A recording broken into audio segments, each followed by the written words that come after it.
Hi students, this is Learn the Skill. তো তোমালোকৰ spot counselling যেটো আছে তো তাৰ নোটিছটো ওলাইছে। তাৰ নোটিছটো তোমালোকে মেইন ৱেবছাইটত পোৱা নাই মেবি। তো মই তোমালোকক দেখাই দিছোঁ নোটিছখন।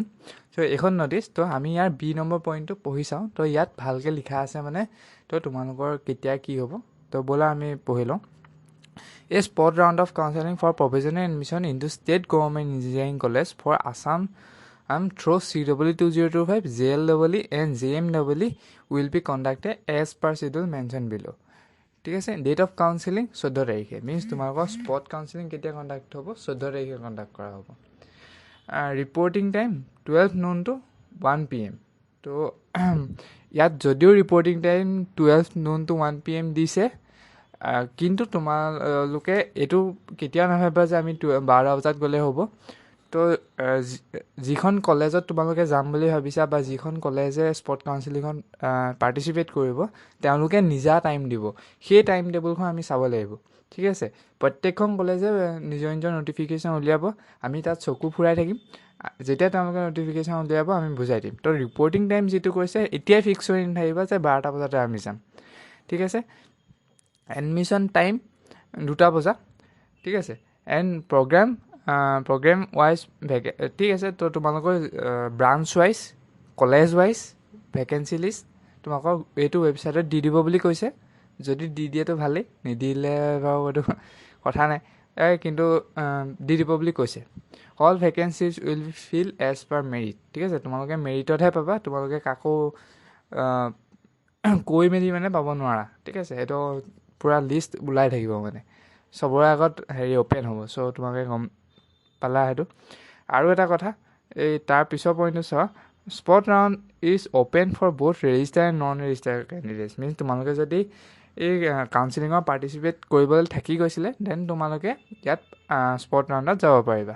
হাউএভাৰ unregistered candidate will have to pay a unrefundable registration fees 800 rupees। Means যোনে যোনে ৰেজিষ্টাৰ কৰিবলৈ থাকি গৈছিলে তেওঁলোকে 800 rupees এটা পে' কৰিব লাগিব। ঠিক আছে, তোমালোকে 800 rupees এটা পে' কৰি দিয়াৰ পিছত ক'ত পে' কৰিবা, এই তলত দিয়া আছে controller of examination SCTE Assam Guwahati, তাৰ এই একাউণ্ট নম্বৰ IFC ক'ড তাত ভৰাই দিবা। সেইটোত তোমালোকে 800 এটা পে' কৰি তাৰ ৰিচিপ্টটো তোমালোকে লৈ যাব লাগিব। ঠিক আছে, আৰু যোনে যোনে পাৰ্টিচিপেট কৰিছিলা বাট ছিট নাপালা তো তেওঁলোকে বছ গ'লেই হ'ল। মানে তেওঁলোকৰ যিটো এপ্লিকেশ্যন ID বা পাছৱৰ্ড যিটো আছে সেইটো আছেই ন তোমালোকৰ ওচৰত, তো সেইটো তোমালোকে গ'লেই হ'ল। আৰু এনেও প্ৰিণ্ট আউট ফৰ্ম এটা ওলাইছিলেই। ঠিক আছে, কাউন্সেলিঙৰ পিছত সেইটো লৈ গ'লেই হ'ল।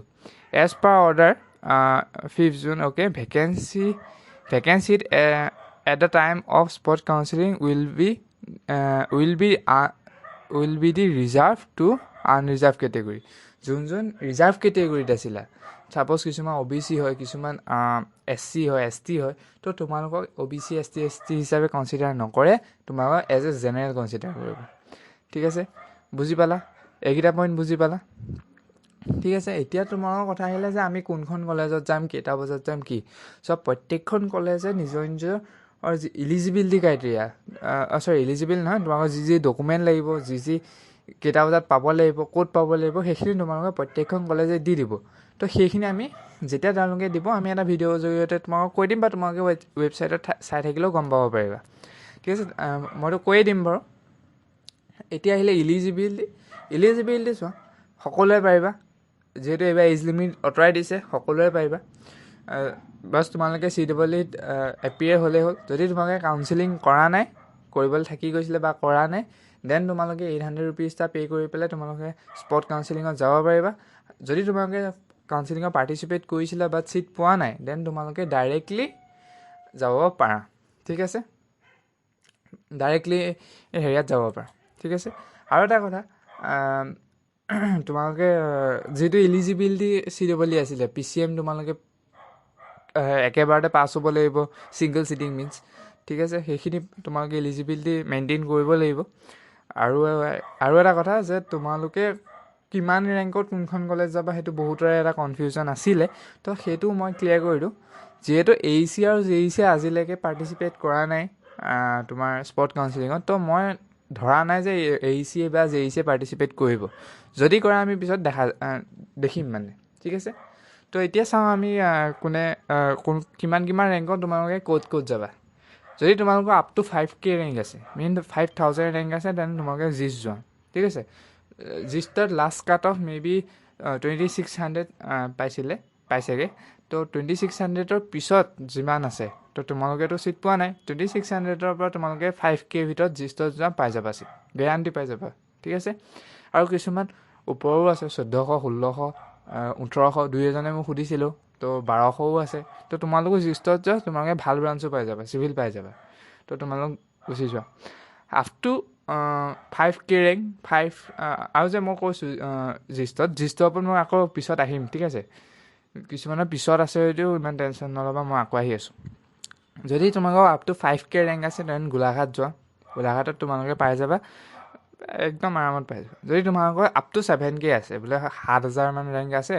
তো তোমালোকে জিষ্টত গৈ তেনেকৈ মে বি লাভ নহ'ব হ'বও পাৰে মই চিঅ'ৰিটি দিব নোৱাৰি ন কাৰণ তোমালোকে স্পট কাউন্সেলিং এদিনে হয় আৰু এদিনতে তুমি একজেক্ট কলেজখনত যাব লাগিব যাতে তোমালোকে চিট পোৱা তো তোমালোকে আপ টু 7K DEC যোৱা যদি আপ টু তোমালোকৰ 6K মান আছে 6,000 মান ৰেংকৰ ভিতৰত তোমালোক আছা দেন BVEC আদাৰৱাইজ BBEC তোমালোক যোৱাব পাৰা ঠিক আছে ৰেংকটো বুজি পালা এতিয়া মই কৈ দিলোঁ যে জিষ্টত তোমালোকৰ 5,000লৈকে আহিবা তো কিছুমানৰ 5,300ও হ'ব পাৰে 5,500ও হ'ব পাৰে 6,000ও হ'ব পাৰে তো আৰু তোমালোক যোৰহাটৰো হ'ব পাৰে তো তেওঁলোক একদম হেৰিয়ালৈ যোৱাটো পচিবল নহয় ধেমাজিলৈ যোৱা যদি ৰাতিপুৱাই মাতি দিয়ে তো তোমালোকে 5,300 500 যদি তোমালোক যোৰহাটৰে হয় দেন অফক'ৰ্ছ তোমালোক জিচ আহা কোনো প্ৰব্লেম নাই যদি তোমালোক GEC গোলাঘাটৰ হয় গোলাঘাটৰ 5,100 200 ৰেংকত হয় তেন তোমালোক গোলাঘাট ইঞ্জিনিয়াৰিং কলেজ আহা বুজি পালা যদি গোলাঘাটৰে হয় গোলাঘাটত আহা তো তোমালোকে 5,200 ছাপ'জ 5,200 হয় তোমাৰ তো মই কৈ দিলোঁ বুলি তোমালোক BVECলৈ যাবগৈ নালাগে গম পালা কাৰণ তোমালোকৰ বহুত প্ৰব্লেম হৈ যাব তেতিয়া ঠিক আছে আৰু আপ টু 7K হয় ধেমাজি ইঞ্জিনিয়াৰিং কলেজ গৈ যোৱা চিট পাই যাবা ঠিক আছে আৰু এটা কথা কিছুমানে মানে হেৰি তোমাৰ ভাবে যে এডমিশ্যনটো পালে মই লগালগ ব্ৰাঞ্চ কি পাই যাম গম পাই যাম যদি ব্ৰাঞ্চ ভাল নাপাওঁ মই এডমিশ্যন নলওঁ সেইটো নহয় তোমালোকে আগতে ঘৰতে চিন্তা কৰি যাবা যদি মিনছ এইটো কথা মই এইটো ক'ব বিচাৰিছোঁ যে তোমালোকে ব্ৰাঞ্চটো লগালগ নোপোৱা ব্ৰাঞ্চটো 4-5 দিনৰ পিছত পাবা আৰু ফাৰ্ষ্ট তুমি এডমিশ্যন ল'ব লাগিব যেতিয়াই তোমালোকৰ মেৰিট লিষ্টত নাম আহিব মেৰিট লিষ্ট মাৰিবতো স্পট কাউন্সেলিং হোৱাৰ পিছত তো মেৰিট লিষ্টত নাম আহিব লাগিব মেৰিট লিষ্টত ছাপ'জ তোমাৰ নামটো আহি গ'ল মেৰিট লিষ্টত নাম অহাৰ পিছত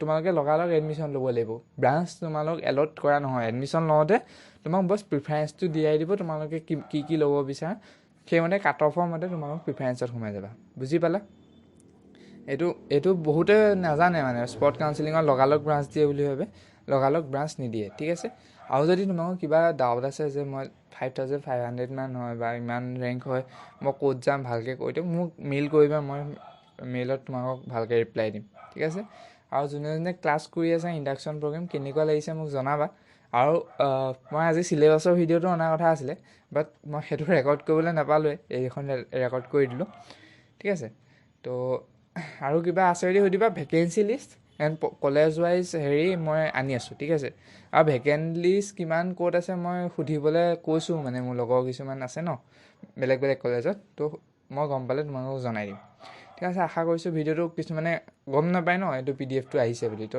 আশা কৰিছোঁ কিছুমানৰ হেল্প হৈছে তো থেংক ইউ ছ' মাছ